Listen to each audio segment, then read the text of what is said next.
All right, we're going to look at cells in this unit.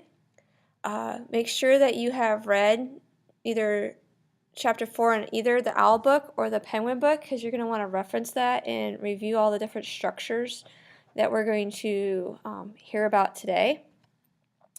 But first, I'd like to revisit a little bit of a time in history where we really didn't know a lot about what was going on or have a thorough understanding of the processes that took place around us.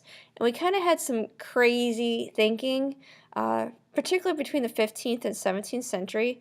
If we couldn't really explain something, we just kind of used folklore or some odd conclusion. But you have to remember, this is a time where we believed in witches, and if something went awry, typically we could single out a person and say, you know what, it must be their fault that my cows aren't giving milk, and let's burn them as a witch. You know, we're bored Friday. Hey, bonfire sounds like a good idea. Let's do that. Because we didn't really understand that there was other things at work, because we weren't thinking or using our brain. And that's why the period, one example of this flawed thinking was this idea of spontaneous generation, that living things could just come out of other living things. For example, if Farmer Brown took his grain out to the shed, next morning there was rats in there, well, the rats came from the grain. That's what they were thinking. If I was hunting a deer and I butchered my deer and I hung it up in the tree and there was these little white worms crawling on it the next day, well, the worms came out of the deer meat. You know, they didn't have a good grasp of what was going on, because remember, you know, we were believing in things like witches at that time, and that burning women at the stake was a good idea, but, you know, lack of thought. And that's why we consider those times to be the Dark Ages. But as we move on from the 17th century, we get some creative individuals, some brave individuals that are starting to use their head, and we enter the age of enlightenment, where we can get some masterful pieces of art and literature. So we're finally moving into an era where, like, people are asking themselves good questions and trying to make sense of the observations that they have seen. So early on is an individual by the name of Robert Hooke. Now look at the year, it's 1665. We're 17th century. We're still burning women at stakes. Yet here's a man and how things worked and how they were built. And so in his free time, he built the first microscope, and that let him see cork cells. So cork is dead tree, and he's the person that actually came up with the word cells, because when he was looking at this, and this is his original drawing, he thought these box-shaped structures he was seeing looked like the rooms in a monastery, which were called cells. So he dubbed these cells. Now, he doesn't get being credit of the father of microbiology, despite his lovely construction of a microscope. No, that title goes to this guy, Anton von Leeuwenhoek, in 1673. He had the resources, and he had the opportunity to make better lenses, so he could see cells in a much better way. And so he gets to be the title of the father of microbiology. I believe it's because he had great hair. I mean, you know, if you need a poster boy for science, there you go. Look at that great hair. So Anton von Leeuwenhoek gets to be the father of modern microbiology because, you know, hey, hair. So here's his microscope, and here's an image of something he drew of what he saw. And he actually saw living cells, and that's the real reason why he gets to be the father of microbiology, not because of his hair, but because he saw living cells. And the cells he saw were actually protists. And the types of protists that he saw were Spirogyra and Vorticella. And since they were new things that people had witnessed, never seen before, he didn't know what to call them, so he just referred to them as wee little beasties, because there they are swimming around underneath it through the viewfinder of his microscope. So these guys are the shoulders of which future scientists would stand on and ultimately develop the cell theory. And there's 3 parts of cell theory, and they should sound really familiar because they are tied into the 8 characteristics of life that we recently learned. But we know that all living things come from 1 or more cells, that cells are the basic unit of life.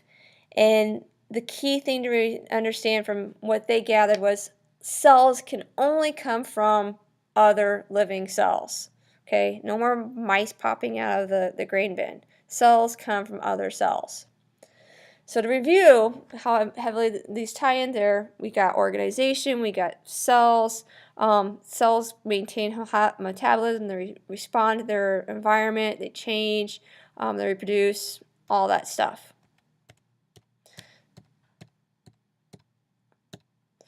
So all cells have 3 basic parts. They will have a plasma membrane, which is the outer covering of the cell that kind of separates the inside of the cell from the outside world.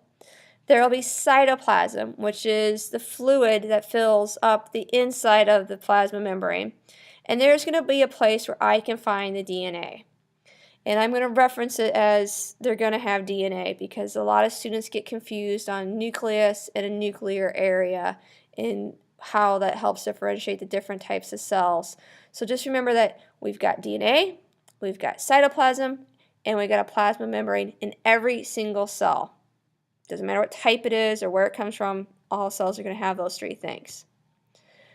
So we are going to use cells as our defining point to classify living things. So depending on what type of cell you are is going to dictate how I'm going to study you and how I'm going to group you. So the first thing is you are either a bacteria or you're not. Those are the 2 main types of cells. Bacteria cells can be differentiated farther into bacteria or archaea. And we may or may not have an opportunity to get into that in more detail, but you are either a bacteria and you will fall in one of 2 domains, or you're not and you will fall into the domain eukaryota. Okay. Another name for bacteria is prokaryote. So there's 2 types of cells. There's prokaryotic and there's eukaryotic. But bacteria and archaea domains are prokaryotic cells. So what's the difference between a prokaryotic cell and a eukaryotic cell? Well, prokaryotes, they're bacteria. They're small. They're not fancy. They have DNA, but they lack a true nucleus. They don't have any membrane-bound organelles. They do have ribosomes, but they don't have any of the fancy organelles that I would find with a eukaryotic cell. So eukaryotic cells have these wonderful membrane-bound organelles, which we're going to study in a second, and which means they'll have a true nucleus. And because they have these membrane-bound organelles, they can actually get bigger than prokaryotic cells. So if I put them side by side, there's my little prokaryotic cell, and there's my eukaryotic cell. So even though they're microscopic in size, eukaryotic cells, because they have these fancy organelles, clearly much bigger than prokaryotic cells. So looking at eukaryotic cells, an example of a eukaryotic cell is you, an animal, a human being, anything that's not a bacteria. And because there's such a broad range with eukaryotic cells, some eukaryotic cells are single-celled. Some of them will group together and live in colonies. And then we can up our level of organization where we get true multicellularity, where we have organisms that are complete with systems and organs and vast amounts of tissues. So what's controlling all this? What's allowing these cells to be and function and exist and range in complexity? That's your DNA. The DNA has the code, the information, the recipe, the directions that will dictate the cell and what it's supposed to be and what it's supposed to do. And so DNA is the molecule of life. All living things have it. It's one of the 3 things all cells have, and it is giving the directions for the cell to do its job and be the cell it's meant to be, whether it's a bacteria cell or a cell that makes up your skin. DNA's controlling it. So let's look at these organelles that I'm going to find in eukaryotic cells. I'm going to talk about them briefly. You'll have, if you need to, you can pause the video or you can reference your textbook. But I'm also going to make analogies to help remember their functions. And that's kind of the key point of this video. So a plasma membrane engulfs the cell and it controls what goes in and out of the cell. So I liken that to like the gatekeeper. I'm going to let some things in, I'm going to keep some things out, I'm going to give overall structure, because I'm the plasma membrane and that's what I'm supposed to do. The nucleus is where I'm going to find my DNA, and it's important because remember, the DNA controls everything. So I think of the nucleus as the control center for the cell. It's running the ship, it's running everything else. It's making sure the cell is doing all of its jobs. So the nucleus I think of in terms of being the control center of the cell. Wrapped around the nucleus is its own membrane called the nuclear envelope, and it's going to regulate what enters and exits the nucleus. Now, because my DNA is so important, I think of it like a safe. Okay, it's going to control what goes in and out of the nucleus. It's very picky because we need to keep our DNA safe inside, because if our DNA gets messed up, we're going to have a whole sorts of problems. The nucleolus sits inside the nucleus, and that's the place where I'm going to copy the DNA into RNA, which I'll need later on to make proteins, and we'll learn more about that and actually in the second term. But I liken the nucleolus as a copier. Okay, I'm making copy of something important so I can carry it out of the nucleus and do my job somewhere else in the cell. The mitochondria makes ATP. It takes in the glucose that comes from the cell, gets broken down, and then it can be used within the mitochondria to make ATP. So the cell has its energy source. So I think of it like a battery for the cell. It's keeping things charged, keeping things running. It's the energy source for the cell so the cell can do all of its jobs that it needs to do. Ribosomes are the place where I make proteins. So I'm taking that photocopy I made from the nucleolus and I'm bringing it here to make proteins. And the biggest job, key job of cells is to make proteins. So how do I remember ribosomes? Well, I look at that word ribosomes and I see ribs. And we all know ribs are made out of meat, and we know meat are made out of proteins, so ribosomes make proteins. The endoplasmic reticulum, this is tricky because there's two types. And we can abbreviate the endoplasmic reticulum as ER. So I either have rough ER or I have smooth ER. Rough ER is called rough because it has ribosomes, and they make proteins there, and they make some other stuff there for the cell. Smooth lacks ribosomes. It's making certain hormones, it's doing its little, making cholesterol and lipids, but I always like to, the thing with the endoplasmic reticulum is it has to do with movement through the cell, getting the stuff that it's making through the cell, and so I liken it like a water park. The rough endoplasmic reticulum is rough because, hey, it's a busy water park. It's full. It's got ribosomes on it. It's busy. Whereas my smooth endoplasmic reticulum would be like an empty water park. I got the way to get through the cell, but I don't have to deal with the peoples, the proteins, the ribosomes in the way. So it's one way to kind of envision that, hey, I can allow for some movement, but one's going to be rough. It's full of people. The other one's smooth because there's nothing in my way. The Golgi apparatus is where that stuff from the endoplasmic reticulum is going to go. And the Golgi apparatus' job is to package those molecules into vesicles. And so I like to think of the Golgi apparatus as the UPS guy. It's his job to take what the endoplasmic reticulum made and get it packaged in vesicles so I can get it out of the cell. Vesicles are those packages, okay? They're small little membrane bundles of whatever the cell made. It can exist as vacuoles. Some of them are specialized as lysosomes, which break down things that come into the cell. So there's a lot of different things those vesicles do. They're pretty important to the work of the cell.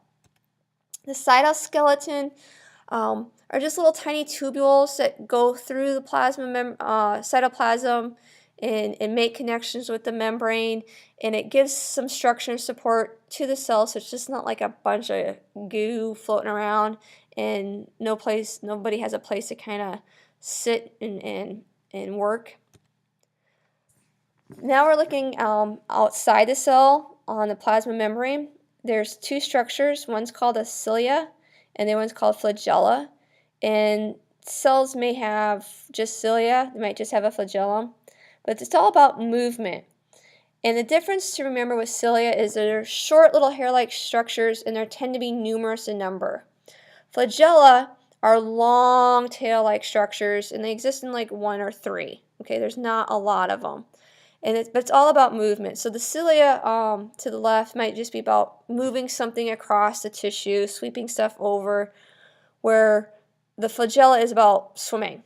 Okay, think of sperm. They have a long flagella. It's so they can swim and get to the egg and fertilize it. Centrioles are structures only found in animal cells, and they only go to work during cell division. So we will study them more in the second term, but you have to just remember when it comes time to divide our cell and make another, divide it into 2, that's when these centrioles are going to work because they have a huge responsibility of managing the DNA. Now plants have unique features too. They have cell walls, so it provides structure and support for the plant. They also have a large central vacuole, which will store water and enzymes and waste, and it's like a big collection pot. And it makes sense that plants would have a storage unit for water. It's not like they can run over and get a drink of water from the water fountain. They need a place. Each cell needs a place to store its water. And the last thing they have are plastids, and these are similar to the mitochondria in that they have to do with energy, but plastids have to do with energy conversion from taking the sun's energy and making it into chemical energy. These are the ones that work with photosynthesis. So think P for plastids, P for photosynthesis. And the plastid that we're going to focus on in upcoming units is chloroplasts, because chloroplasts are the ones that actually take the sun's solar energy and make it into sugars. So another thing is that chloroplasts have their own DNA. And it's kind of a weird thing to think about, like, well, why would they have their own DNA? Well, guess what? Mitochondria have their own DNA too. And this is because of a process that we probably have talked about in class, is endosymbiosis.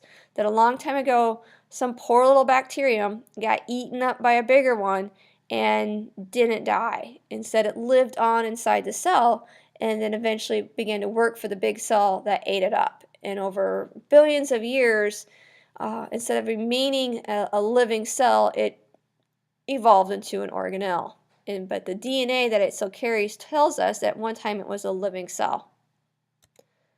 So here's a diagram of the plant. You can see that we have our large central vacuole to hold water. We got our plant cell wall to help give it structure. We have our chloroplast right here. And plants will still have mitochondria. They still need to get energy that way too. Some of the differences though between a plant and animal cell, key things. We got plants have chloroplasts, cell wall, and a central vacuole. Animal cells have centrioles. So that wraps it up. Again, if you need to, you can revisit this or you can reference chapter 4 in your textbooks.